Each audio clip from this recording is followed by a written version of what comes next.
Muy buenos días, estudiantes. De nuevo, un saludo cordial.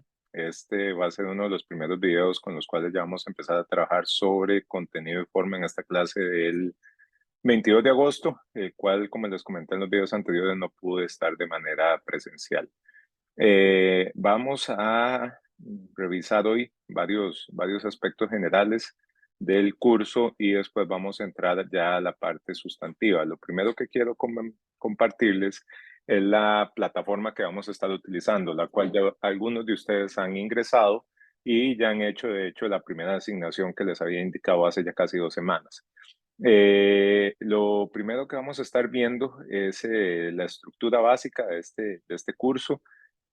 Para los que no han utilizado Google Classroom en otras sesiones, es una interfaz muy sencilla, se registra con cualquier correo, de preferencia uno de Gmail, y ustedes ahí después van a poder acceder a todos los contenidos que vamos a estar subiendo a lo largo del curso. Esta va a ser la forma en la cual nosotros vamos a interactuar en el curso mediante la plataforma virtual. Como ustedes pueden ver, cuando ustedes ingresan, hay una serie de anuncios ya establecidos, está el material que vamos a estar viendo el día de hoy, ya está el programa del curso, la guía de evaluación para el proyecto 1 y 2, el PDF de la presentación que les voy a estar compartiendo hoy, y aquí yo voy a ir subiendo de acuerdo a cada día de clase los contenidos y las presentaciones que vamos a estar viendo para que estén de forma ordenada. También tenemos un espacio en donde van a poder encontrar los links recurrentes en aquellas sesiones que puede que deseen que sean virtuales y que vamos a estar ingresando. Aquí están mis números de contacto y también mi correo electrónico. Posterior a eso, yo me tomé la libertad de generarles una serie de apartados en donde ustedes pueden encontrar información complementaria que les recomiendo que la utilicen, que tiene que ver con el análisis en R. Y para los que no han utilizado, esto va a ser un software que vamos a estar utilizando. Entonces vienen algunos códigos de ejemplo que vamos a estar utilizando en los laboratorios, viene toda la bibliografía del curso. Hay alguna bibliografía que es recomendada, hay otra que se las estoy poniendo de consulta que ustedes la pueden utilizar. También tenemos lo que es el foro de presentación. El foro de presentación, a la gran mayoría de ustedes ya han contestado lo que es la presentación general, y esto me sirve de mucha ayuda para poder contextualizar y aterrizar un poco los trabajos que vamos a estar realizando a lo largo del curso. Y posterior a eso, bueno, viene una presentación general. En la parte de Classwork, lo que vamos a tener o lo que se puede presentar son las asignaciones que vamos a estar viendo. Aquí claramente tenemos las clases, el foro de presentación. En la sección de personas tenemos los estudiantes que están matriculados. Todavía a la fecha no tengo algunos que no me han aceptado, Justin y Goel Natalie, que no me han aceptado la invitación al espacio. Y si bien es cierto, viene una opción para poder entregar las notas, todavía esta no la vamos a estar utilizando, las notas no van a ser de carácter de dominio público. Entonces, esta es la interfaz con la cual vamos a estar trabajando en este curso, y cualquier duda, consulta o comentario me lo pueden hacer llegar durante la semana al correo electrónico o me pueden escribir un WhatsApp y con mucho gusto podemos conversar. ¿Qué vamos a ver el día de hoy? El día de hoy, esta presentación va a estar dividida como en dos grandes partes, y posterior a eso vamos a tener otro bloque de ya un análisis más detallado de los métodos cuantitativos y cualitativos. La idea es de esta sesión, que van a ser sesiones o videos de medias horas, entonces ustedes van a poder revisar en bloques de media hora cada uno de los contenidos. Ya previo a esto, ya hay unos videos que ustedes tuvieron que ver de presentación y demás, que también van a estar disponibles el link de acceso en la página web del curso. Lo primero que vamos a ver tiene o está asociado a un repaso de estadística general y de la forma con la cual nosotros abordamos algunos contenidos. ¿Por qué quiero empezar por acá?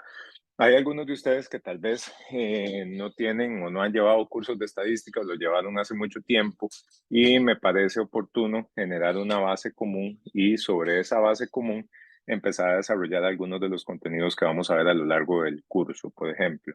En estadística generalmente se trabaja sobre pruebas de hipótesis, sobre análisis, correlaciones, estadísticas descriptivas, inferencias, análisis multivariado.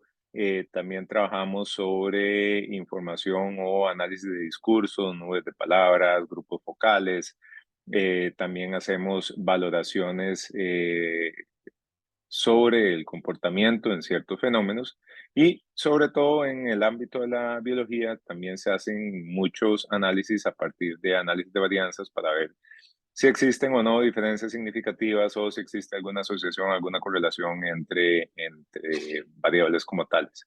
Y siempre tenemos que tomar en cuenta los dos tipos de error en los cuales podemos caer. Como ustedes pueden ver en la imagen, el error tipo 1 es cuando tenemos un falso positivo. En este caso, el señor le están diciendo que está embarazado cuando realmente no puede, ¿verdad? Versus el error tipo 2, que es un falso negativo, en el cual se le indica a una persona que sí tiene las características para poder estar embarazada que no lo está. Entonces, a lo largo del curso vamos a ver ejemplos de cómo tratar de minimizar ambos errores. Hay que coexistir con estos dos errores en todo tipo de investigación, pero también tenemos otros tipos de errores y otros tipos de sesgos que los vamos a estar viendo a lo largo del curso que les van a ayudar a ustedes a poder identificar dentro de sus procesos de investigación y dentro de su desarrollo de tesis e inclusive en otros cursos cómo lidiar con esto. Entonces, para empezar, vuelvo a repetir, no pretendo volver a hablar de los objetivos del curso y demás, porque eso ya lo vimos en otra presentación, pero la idea es que ustedes puedan conocer lo que son técnicas de análisis básicas, intermedias y avanzadas para poder analizar diferentes modelos o diferentes constructos. Obviamente hay un tema por medio de las herramientas que vamos a estar utilizando, así como de las técnicas para poder desarrollar las mismas y cuáles son los modelos matemáticos que vamos a estar trabajando. Obviamente hay muchos temas que vamos a estar viendo con software como R.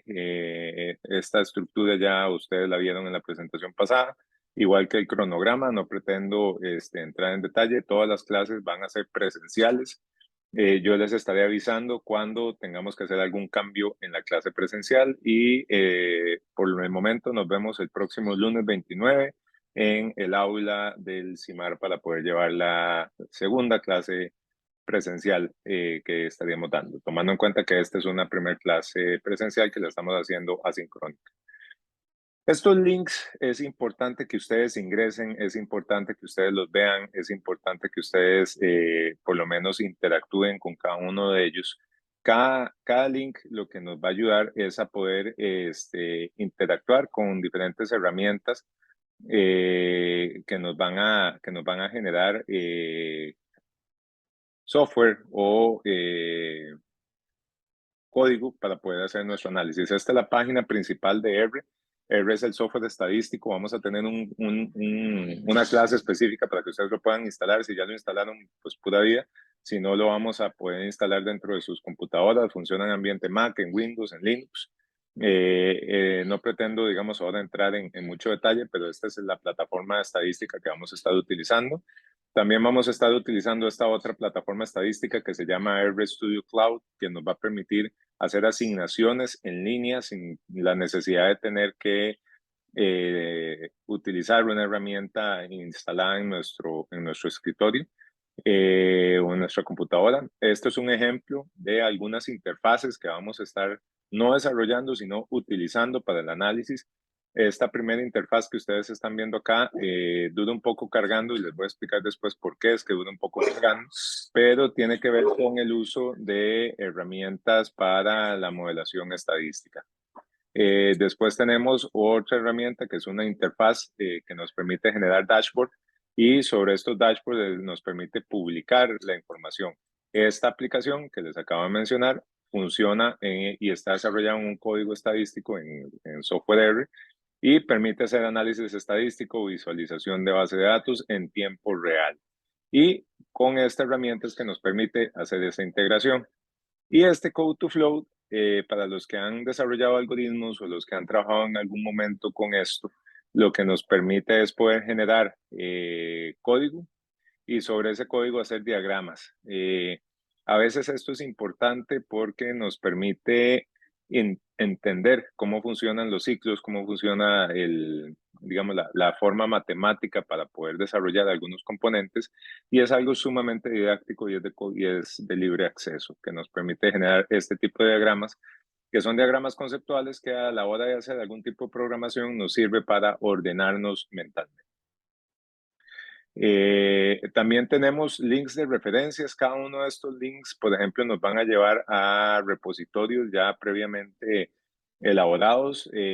Todo esto que ustedes ven acá son repositorios de software estadístico que ya han sido creados, en donde podemos utilizar o analizar efectos de diseño, poder calcular intervalos de confianza, poder contrastar pruebas de hipótesis, poder identificar inclusive tamaños de muestra y poder hacer, digamos, tipos de comparativos. Se los estoy enseñando con el objetivo de que ustedes también entiendan de que no necesariamente vamos a tener que desarrollar código para poder trabajar en esto, sino que a veces podemos utilizar ya software desarrollado con el código en R para poder hacer nuestros análisis. Por ejemplo, podemos hacer análisis de varianza con herramientas ya precalculadas y a partir de esto poder obtener los valores, ¿verdad? Entonces ya hay mucha herramienta tecnológica que ha sido desarrollada que nos permite utilizar este tipo de herramientas. Esto es lo que ustedes van a encontrar acá en este contenido. Por ejemplo, una de las dudas que siempre tienen es cómo calcular los tamaños de muestra dentro de los procesos de investigación. Entonces, aquí hay posibilidades de poder, digamos, conocer si uno tiene un conocimiento sobre cómo está distribuida la muestra y poder inclusive hacer cálculos de tamaños para poder, digamos, entender el comportamiento de una población. En fin, esos links los vamos a dejar ahí. Dicho esto, digamos, en esta primera parte, lo que quería era comentarles la dinámica con la cual vamos a estar trabajando y el abordaje que vamos a tener, en donde parte vamos a estar reutilizando ya herramientas hechas para poder hacer algunas pruebas, vamos a generar algún código básico para que ustedes lo puedan correr, vamos a hacer análisis de contenido, vamos a utilizar diferentes software, algunos licenciados, algunos que ustedes van a poder bajar una prueba gratis de 60 días, hay otros en los cuales la Universidad de Costa Rica tiene licenciamiento, entonces ustedes lo pueden utilizar. Eh, Vamos a entrar en un repaso muy básico. No pretendo entrar en mucho detalle, sino nada más refrescar algunos conocimientos sobre los conceptos de estadística, ¿verdad? Y algunas técnicas básicas, algunas pruebas, algunos comentarios. Y a lo largo de todas las clases es muy probable que iniciemos con este tipo de repaso. Vamos a tener un breve repaso sobre algunos conceptos básicos estadísticos y después vamos a entrar en temas de fondo. Entonces, en términos generales, la estadística se refiere al conjunto de métodos para la obtención y presentación, análisis e interpretación de observaciones numéricas o de observaciones cuantitativas o cualitativas, digamos, en términos generales. De ahí en adelante, lo que nosotros partimos es a describir un conjunto de cosas, no necesariamente un conjunto de datos, sino tal vez un conjunto de cosas que podemos interpretar, observar y sobre eso inclusive poder identificar si lo que estamos observando entre los grupos o lo que estamos observando entre las personas o entre los objetos que estamos estudiando tienen características similares o no. Y a partir de eso poder desarrollar intervenciones o poder desarrollar estrategias o poder llegar a concluir sobre esos fenómenos. Entonces, en términos generales, uno podría decir que existe la estadística descriptiva, que es la encargada de organizar, condensar y presentar datos. En términos generales, lo que ustedes pueden ver en informes, en boletines y demás, que contienen tablas, gráficos y cálculos para poder describir un fenómeno. A lo largo de este curso y a lo largo también de su trabajo final o de su tesis, tienen que pasar sí o sí por el concepto de la estadística descriptiva. Ustedes no pueden llegar a aplicar métodos avanzados en estadística si no hacen la estadística 101, que es lo que nosotros estamos tratando de definir, que es por lo menos conocer cuál es la desviación, cuál es el promedio, cuál es la moda, cuál es la kurtosis, cuál es digamos, el comportamiento por los percentiles o por los cuartiles, ¿verdad? Que son aspectos básicos que se tienen que hacer independiente del tipo de análisis que queramos hacer a nivel inferencial. Por ejemplo, es un conjunto de técnicas mediante el cual generalizamos, ¿verdad? Entonces, vamos a tener dos mundos, que es la estadística descriptiva, la estadística inferencial, e inclusive podemos identificar otros tipos de métodos o de conceptos asociados a esto, pero en el básico, en una podemos hacer una descripción de una población y extrapolarlo después hacia una generalidad de una población. A lo largo de este curso vamos a ver ejemplos ya muy concretos de encuestas de opinión que hemos realizado en la UCR y cómo se afecta o cómo se pueden interpretar las decisiones a partir de este tipo de encuestas cuando se tienen diferentes tamaños de muestra. Obviamente las aplicaciones ustedes las pueden encontrar en todos los ámbitos de la ciencia, de la investigación, y la idea es que ustedes puedan utilizar o tener el conocimiento básico para poder aplicarlo, replicarlo en algún área temática. Las áreas, obviamente, en las cuales se maneja la estadística son muy variadas, se hacen acompañar de herramientas tecnológicas, pero a partir de eso también uno puede cuantificar otro montón de aspectos. ¿Qué vamos a estar viendo a lo largo del curso? Conceptos básicos como qué es una población, es la colección de todas las posibles medidas, observaciones que podemos hacer bajo un estudio. Y sobre la población es que uno puede hacer muestras. Ahora, el método de cómo definir una población, si estamos hablando de una población de microbios y una población de crustáceos o una población de personas o una población de bacterias en las cuales tal vez no tenemos una posibilidad material de poder inferir y de poder inferir cuánto es esa población, hay diferentes técnicas que nos permiten llegar a estimar cuánto es un tamaño de muestra deseable para poder generar observaciones o para poder generar métodos, ¿verdad? Entonces, lo importante es que ustedes tengan conciencia de que existen poblaciones finitas e infinitas, pero que también existen métodos que uno puede utilizar para tratar de estimar o de conocer este tipo de poblaciones. Obviamente, las finitas es aquella que se incluye en una cantidad limitada, contable de observaciones. Por ejemplo, acabamos de pasar el censo poblacional de vivienda y personas en el país, y eso nos va a permitir identificar que en Costa Rica pueden haber entre 5,5 millones y 6 millones de habitantes. Es una población finita. Si nosotros vamos al microscopio y tenemos un cultivo bacterial y podemos hacer un conteo, podemos llegar a millones o miles de millones de sujetos que no es que literalmente los podemos contar uno a uno, sino que lo hacemos con base en estimaciones a partir de sus muestras que se obtienen para ver la cantidad de, digamos, bichitos, por así decirlo, que existen entre cada una de esas muestras que nos permiten generalizar cuál sería la totalidad de estas estimaciones. E inclusive hay otros métodos como captura y recaptura que nos permiten también en bancos de peces poder estimar cuánto es la densidad de un banco total o de un cardumen de peces. También tenemos conceptos básicos de población y muestra en términos de infinita, que es aquella en la cual el conjunto de observaciones no puede alcanzarse mediante un conteo, entonces hipotéticamente no existe un límite de cuánto es el número de observaciones que podamos tener. Aquí hay un truco importante. A veces uno considera que para la hora de obtener una muestra uno tiene que poder abarcar la mayor cantidad de personas para poder tener una representatividad de la población, y eso no es cierto. No necesariamente el que yo tenga una muestra de 50,000, 60,000, digamos, unidades me va a poder reflejar una población. A veces, con muestras más pequeñas, yo puedo llegar a concluir cuál es la diferencia, cuál es el margen de error y cuáles son las estimaciones que yo quiero realizar con ese margen de error. Entonces, si nosotros tenemos el concepto de que una muestra es un conjunto de mediciones a partir de una población y es un subconjunto de la población, como se muestran con estos aliens, uno puede obtener o seleccionar, que eso también lo vamos a ver en uno de los cursos, mediante diferentes procesos, personas que nos traten de representar esa generalidad. Ahora, hay también, digamos, o conceptos sobre cómo seleccionar estas muestras aleatorias que se pueden dar estratificadas, que se pueden dar inclusive a nivel de criterio de juicio, que hay pasos en los cuales yo puedo seleccionar eso, y a cada uno de estos, como lo vamos a ver en otra sesión, cuando veamos los temas de muestreo, existen fórmulas matemáticas que nos permiten estimar los márgenes de error o el error estimado y el intervalo de confianza en el cual nosotros vamos a estar generando. Pero la idea es de una población finita o infinita puede hacer un extracto y sobre ese extracto puede hacer generalidades. Ahora, esto me lleva también a ver aspectos relacionados a los tipos de datos o las escalas de medición con las cuales vamos a estar trabajando.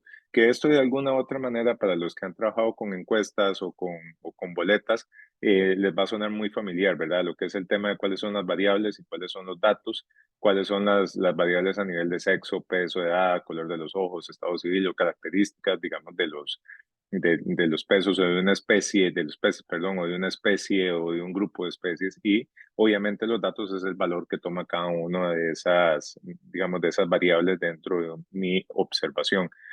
Entonces yo puedo también tener tipos de datos que son cualitativos y cuantitativos, ¿verdad? Y sobre cada uno de esos yo puedo generar diferentes tipos de valoraciones y diferentes tipos de clasificaciones, colores de ojo, religión, estado civil, como se aprecia en esta diapositiva.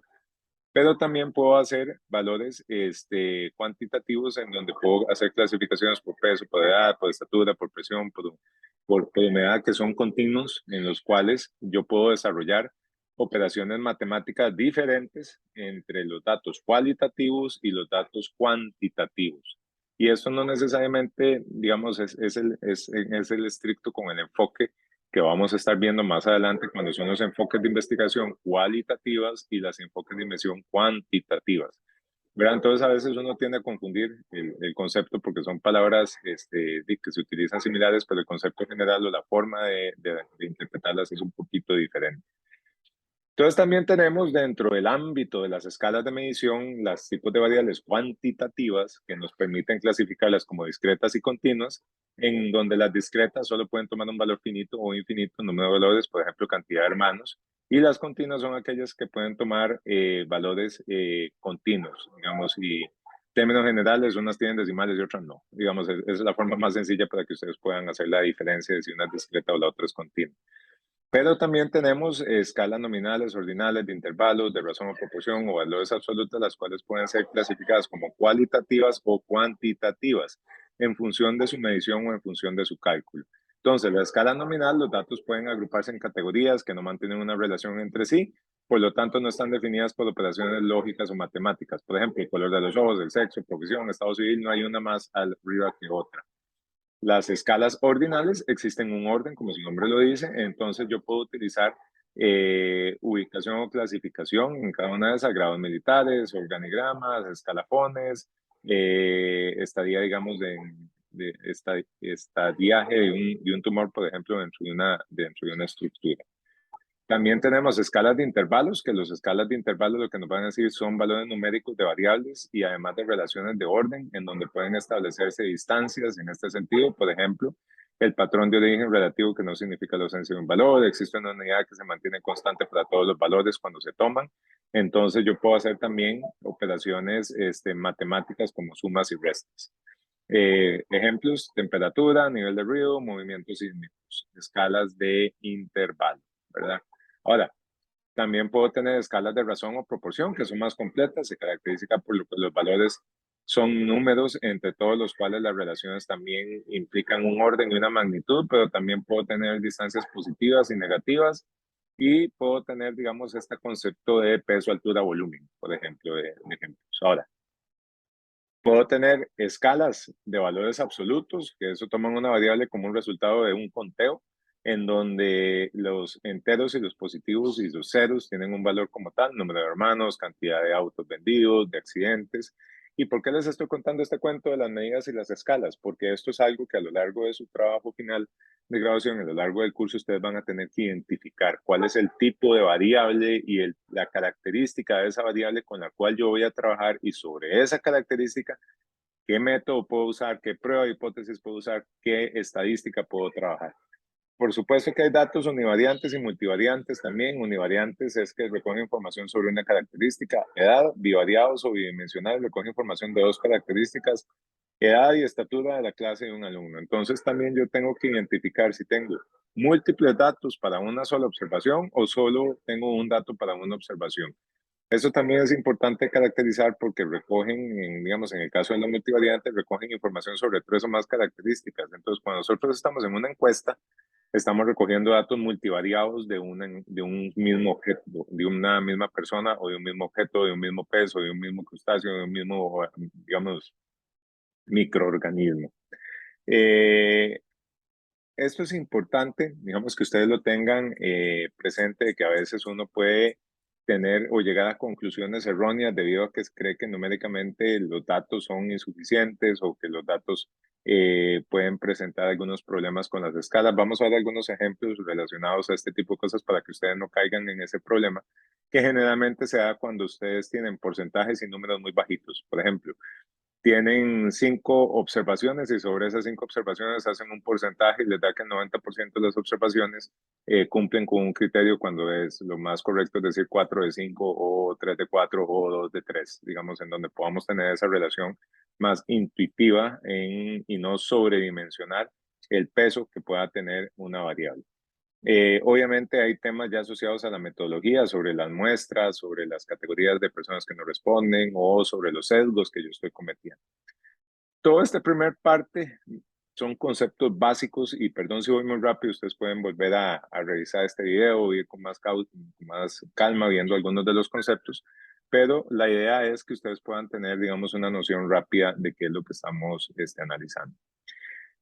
En organización de datos y en estadística descriptiva, a veces es importante no solo ordenar los datos en función de su magnitud para poder tener algunas características básicas cuando estamos haciendo histogramas o cuando estamos identificando la media, la moda, la mediana, que es lo que vamos a ver a continuación, pero también sobre el objeto de sí me interesa tener, digamos, la información ordenada o si tiene sentido. Por ejemplo, en un taller que vamos a estar viendo sobre los datos de COVID, vamos a poder observar de que existen diferentes tipos de ordenamiento que le podemos hacer a los datos, pero no los podemos generar porque están asociados a una fecha de recolección, que eso en muchos de los casos que ustedes van a estar analizando también están asociados a una fecha de recolección o un tipo de muestreo que van a estar realizando. Entonces, por ejemplo, la forma de organizar los datos a veces es colocar las observaciones de acuerdo a su magnitud, digamos, de mayor a menor o de menor a mayor. Cuando se tiene un conjunto de datos relativamente pequeño, eso es sumamente sencillo de hacer. Cuando se tienen datos en el orden de los miles, millones o demás, ya no es tan difícil, ya no es tan sencillo y a veces ya no es tan útil hacer ese tipo de ordenamiento. Obviamente una forma es hacer distribuciones de frecuencia en donde yo voy a encontrar clases, puntos medios y sobre eso hago las frecuencias normales y acumuladas y sobre esas distribuciones de frecuencia yo lo que puedo es acumular los datos. Entonces, hay formas en las cuales yo puedo generar las categorías o los rangos en los cuales voy a estar agrupando las variables. A veces se utilizan por grupos de, digamos, por cada 5, magnitudes de 5, hay una regla que es para poder hacer una clasificación de los intervalos de clase, en donde se utiliza este algoritmo que es 1 más 3.3 en el logaritmo de la cantidad de números que hay, y ese K lo dividimos entre la raíz de n para poder obtener el espacio entre las cantidades. También podemos hacer grupos de no menos de 5 categorías, pero no más de 20, porque eso eventualmente puede tender a complejizar la visualización. Entonces, si estamos hablando, por ejemplo, de grupos de edades, como lo vamos a ver en una clase, a veces el tener 30 categorías o 30 agrupaciones es un poco impráctico. Pero este tipo de organización de variables es muy útil para poder hacer resumen de datos. Y sobre esos resumen, inclusive vamos a ver más adelante que uno puede hacer pruebas de hipótesis, puede concluir información muy interesante. Vamos a dejar hasta este video hasta acá para cumplir con la regla de 30 minutos y en el próximo video vamos a retomar la información. Vamos a seguir con esta presentación.